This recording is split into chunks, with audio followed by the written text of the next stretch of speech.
चंद्रशेखर आजाद की एक आवाज पर रुका बाबा का बुलडोजर। यूपी में पहली बार किसी नेता ने रोका सीएम योगी का बुलडोजर।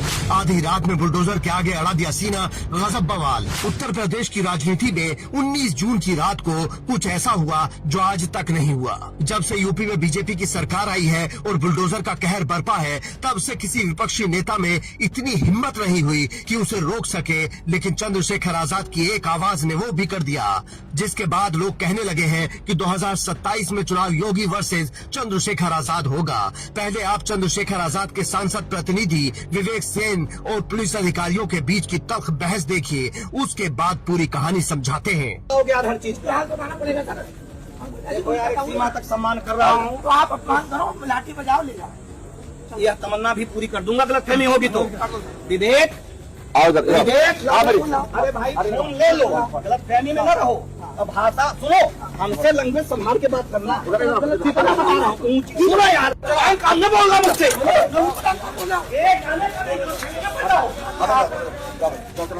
मन में आए गोली मार देंगे, ये कर देंगे।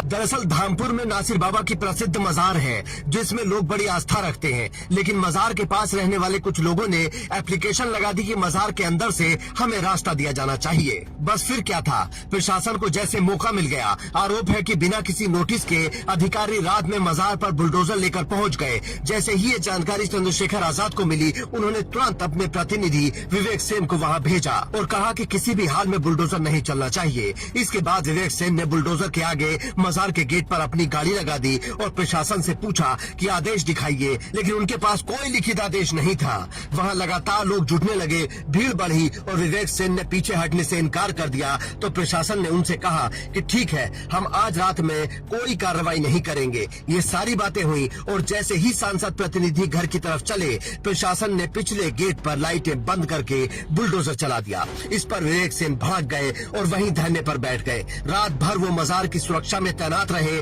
क्योंकि आज खुद चंद्रशेखर आजाद को वहाँ पहुँचना था। सरकार के आगे नतमस्तक है अधिकारी, और मेरा व्यक्तिगत ये मेरा मानना है कि वर्तमान समय में यहाँ कोई अधिकारी नहीं है। सब कुछ वर्दी के रूप में, कुछ कुर्सी पे जो बैठे हुए सब के सब जो है आज की तारीख में सरकार के कार्यकर्ता बनकर काम कर रहे हैं। इनके अंदर इंसानियत है, ना कानून को मान रहे हैं। सुप्रीम कोर्ट, हाई कोर्ट का आदेश है कि बुलडोजर कार्रवाई पे जो है रोक लगनी चाहिए। ये गैर संवैधानिक है, ये कानून के खिलाफ है, और फिर भी बुलडोजर चला। तो कितना आप मानते हो कि ये सरकार संविधान को मानने वाली है, कानून को मानने वाली, ये आपके सामने। ठीक है sir, thank you ji. Next step क्या होगा आपका? हम लोग बैठे हैं, अब सुबह अधिकारी आएंगे, माननीय सांसद जी आएंगे, बात करेंगे। और आप जो रास्ता हमने अपने मन से छोड़ा, बोलता कोई रास्ता यहाँ है ही नहीं, कभी विवेक सेन का कहना है कि सरकार चुनाव से पहले यहाँ कुछ लोगों को खुश करने के चक्कर में जबरदस्ती माहौल खराब करना चाहती है। लेकिन चंद्रशेखर आजाद के रहते ऐसा करना मुश्किल है, इसलिए रात के अंधेरे में कार्रवाई कर रहे हैं, ताकि जब तक सांसद पहुँचे तब तक अपना काम कर लिया जाए। जबकि नक्शे में यहाँ कोई रास्ता नहीं है। का व्यवहार था अभी, जैसे मैं भारत देश का नहीं, जैसे मैं किसी दूसरे देश का रहने वाला हूँ, जिस देश से मैं बहुत प्यार है, उस तरीके से इन लोगों ने मेरे साथ बर्ताव करा। विवेक सम्मानित आदमी होने के बाद भी, और इन्होंने, आप समझिए कि ये हिस्ट्री से जुड़ी हुई चीज है, और चंद लोगों को खुश करने के लिए इन्होंने बुलडोजर चला के, और आप समझिए कि जो अधिकारी कर्मचारी कुछ दिन पहले यहाँ आके इसकी तफ्सीस करके गए थे, जांच करके गए थे, उस लेखपाल की आज यहाँ एंट्री नहीं थी, वो नहीं था, उसे हटा के दूसरे आपने चाहिए थे करेक्ट अधिकारियों को इन्होंने यहाँ भेज के उनसे इस काम को कराने का काम करा। आप समझिए। एक प्रश्न मेरा ये है कि आज यहाँ से बुलडोजर चला है, अब आपकी अगली कार्रवाई? भाई हमारा कहना ये है, आप नक्शा दिखाओ, कागजों में कभी यहाँ रास्ता था, उससे पहले रहा हो, या अभी कोई नक्शे में हो जो रास्ता यहाँ इन्होंने प्रतिवादित कर रखा हो, रोक रखा हो, तो उसे ले लो। नक्शे में रास्ता जस्ट पीछे ही साइड में आ रहा है, उस रास्ते पे इन्हीं लोगों के मकान बने हुए हैं, खाली कराओ उन्हें। धामपुर की एक बड़ी समस्या आपने देखा होगा, पिछली बार पानी भर गया था, पूरी ईकड़ा नहर पे मकान बने हुए हैं, तो किन लोगों के पता कर लो, किसी अब्दुल के तो नहीं है, खाली करा दो। पानी की व्यवस्था नहीं है क्या, उसे खाली करा दो, उस पर कोई काम नहीं, कोई वो नहीं, केवल चंद लोगों को खुश करने के लिए इन्होंने देखा ये बेचारे सबसे सीधे आदमी यहाँ के इस वजारत की देखभाल करने वाले हैं, ये यहाँ है, इन्हें कागज लाने तक का भी मौका इन्होंने नहीं दिया। जो 221 नंबर है जिसमें रात में ही चंद्रशेखर आजाद ने डीएम से बात की और तमाम उच्च अधिकारियों को फोन लगाकर अपना पक्ष साफ कर दिया कि अगर नक्शे में मजार के अंदर से रास्ता है तो ले लो, कोई नहीं रोकेगा, लेकिन अगर कागजों में नहीं है तो बुलडोजर के सामने मेरा सीना हमेशा अड़ा रहेगा।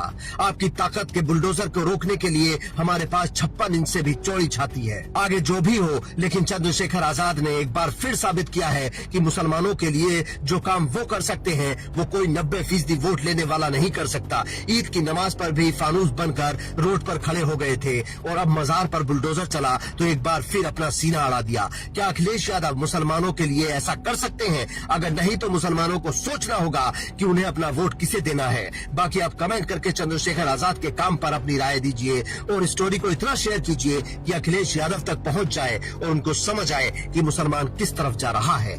Bureau report, Indian news.